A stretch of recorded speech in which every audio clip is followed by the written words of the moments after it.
Hello Technolovers, penggeledahan yang dilakukan di sejumlah lokasi yang dikaitkan dengan Jaksa Agung Muda Bidang Tindak Pidana Khusus Febri Ardiansyah awalnya tampak seperti proses teknis biasa.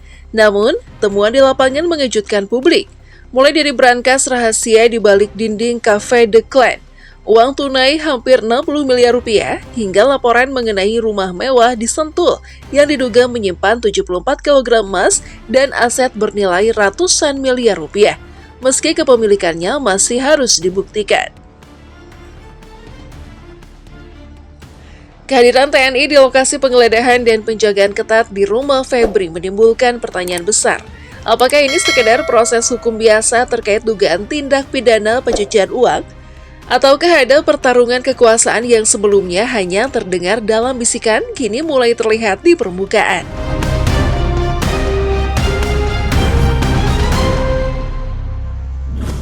Penggeledahan terkait Febri Ardiansyah. Nama Jampitsus Febri Ardiansyah menjadi sorotan setelah penggeledahan di sejumlah lokasi pengungkap temuan yang mengejutkan publik.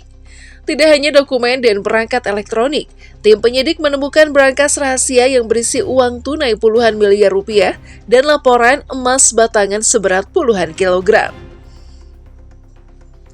Sedikitnya 11 lokasi digeledah, salah satunya Cafe The Clan Signature di Cipete, Jakarta Selatan. Di sana tim Kortas Tipikor Polri bersama Ditreskrimsus Polda Metro Jaya menemukan berangkas tersembunyi di balik dinding dan ditutupi lemari. Ketika dibuka, berangkas itu berisi uang tunai dalam pecahan rupiah, dolar AS, dan dolar Singapura, beserta sejumlah dokumen dan perangkat elektronik, dengan total nilai hampir 60 miliar rupiah. Lokasi berikutnya adalah Coin Money Changers di samping Cafe The Clan.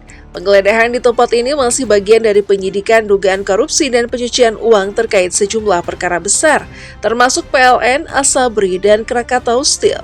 Publik mulai mempertanyakan apakah lokasi ini sekedar tempat penyimpanan uang atau bagian dari jaringan kejahatan yang lebih luas.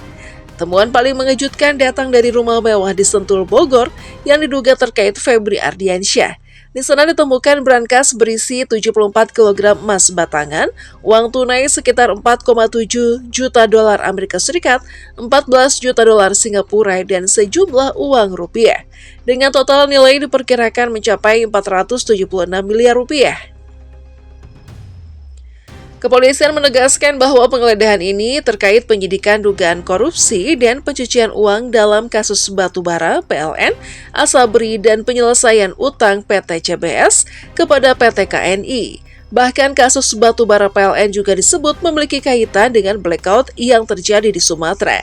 Meski temuan ini mencengangkan, kepemilikan semua aset masih harus dibuktikan secara hukum. Bagi publik, nilai fantastis temuan ini sudah cukup membuat penggeledahan menjadi perhatian utama.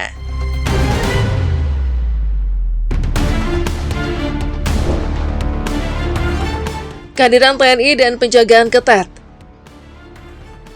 Drama belum berhenti. Setelah penggeledahan, puluhan personil TNI hadir di Polda Metro Jaya.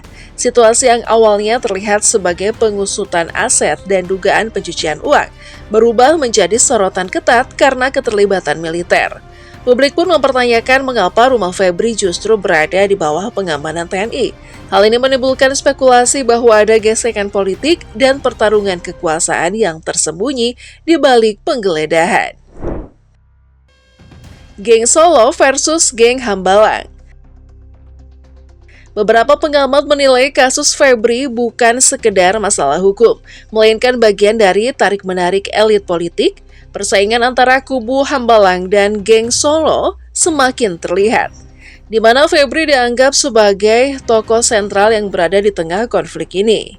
Ketegangan ini telah berlangsung sejak 2 tahun lalu, ketika tim Jampitsus yang dipimpin Febri menyelidiki kasus mega korupsi tata niaga komoditas timah di PT Timah Tbk yang menyeret nama besar seperti Helena Lim dan Harvey Muiz. Dalam kasus itu, tim Febri berhasil membongkar skandal korupsi yang merugikan negara hingga 300 triliun rupiah. Setelah kasus itu terbongkar, tekanan terhadap Febri meningkat. Ia sempat dibuntuti oleh anggota Densus 88 saat berada di restoran di Cipete. Dan pengintai tersebut berhasil diamankan oleh pengawal Febri. Sejak saat itu, isu saling mengintai di antara lembaga penegak hukum mulai ramai diperbincangkan. Intensifikasi ketegangan. Publik kemudian dikejutkan dengan konvoi pasukan elit BRIMOB bersenjata lengkap di sekitar gedung Kejaksaan Agung. Hal ini memicu spekulasi adanya ketegangan serius di balik layar, karena kemunculannya berdekatan dengan pengusutan kasus timah yang melibatkan kepentingan besar. Pengamanan terhadap Febri dan timnya kemudian diperketat. Puspom TNI menurunkan personel bersenjata lengkap dan kendaraan taktis untuk menjaga keamanan gedung Kejaksaan Agung, sekaligus memastikan keselamatan Jampitsus dan tim penyidik. Sejak saat ini, kasus yang awalnya terlihat seperti pengusutan hukum biasa, mulai terasa seperti pertarungan kekuasaan antara dua kubu elit politik. Campur tangan istana. Situasi memanas hingga istana turun tangan. Jaksa Agung ST Burhanuddin dan Kapolri Listio Sigit Prabowo dipertemukan, berjabat tangan di hadapan media. Momen ini seolah menenangkan situasi, namun juga menimbulkan pertanyaan publik. Jika tidak ada masalah, mengapa harus ada mediasi secara langsung? Ketegangan kembali muncul setelah Kejaksaan Agung menetapkan Kepala Badan Gizi Nasional, Dadan Hindayana, sebagai tersangka dugaan korupsi program makan bergizi gratis. Penetapan ini memicu dugaan balas dendam politik antara geng Solo dan geng Hambalang. Seiring itu, Komisi Pemberantasan Korupsi menetapkan Wakil Menteri Imigrasi dan Permasyarakatan, Silmi Karim, sebagai tersangka dugaan pemerasan terkait izin tinggal warga negara asing. Publik menilai langkah ini sebagai aksi balasan geng Solo terhadap Dadan karena Silmi disebut terkait geng Hambalang. Ketegangan antara kedua kubu elit politik semakin memanas dengan aksi saling membuka kartu dan balasan yang tidak kalah kontroversi. Profil dan kekayaan Febri Ardiansyah. Febri Ardiansyah bukan sosok baru dalam dunia hukum. Ia adalah jaksa karir yang menduduki posisi strategis sebelum menjadi Jaksa Agung Muda bidang tindak pidana khusus atau Jampitsus. Jabatan ini membuatnya berada di pusat penanganan berbagai perkara besar, termasuk kasus korupsi kelas kakap, penyitaan aset, dan kasus yang bersinggungan dengan lingkaran bisnis dan kekuasaan. Febri dikenal memiliki integritas tinggi dan ketegasan dalam menegakkan hukum. Ia pernah memimpin penyidikan besar yang berhasil membongkar skandal komoditas timah dan korupsi PLN. Prestasinya membuat perhatian publik tidak hanya tertuju pada kasus hukum, tetapi juga pada kekayaannya. Berdasarkan LHKPN per 31 Desember 2025, total kekayaan Febri tercatat mencapai 18,26 miliar rupiah tanpa utang. Aset terbesar berasal dari tanah dan bangunan senilai 14,85 miliar rupiah, mencakup properti di Jakarta Selatan, Tangerang Selatan, dan Bandung. Salah satu yang menonjol adalah tanah dan bangunan di Jakarta Selatan yang merupakan harta warisan senilai 10,82 miliar rupiah. Selain itu, Febri melaporkan kepemilikan 4 mobil Honda HR-V, Toyota Land Cruiser Prado, Peugeot New 2008, dan Toyota Alphard, dengan total nilai sekitar 2,31 miliar rupiah. Ia juga memiliki kas sekitar 938 juta rupiah, harta bergerak 60 juta rupiah, serta aset lainnya senilai 100 juta rupiah. Angka ini ikut menjadi sorotan publik ketika kasus penggeledahan berlangsung.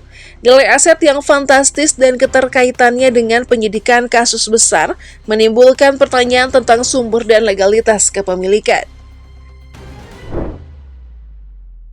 Dampak publik dan politik.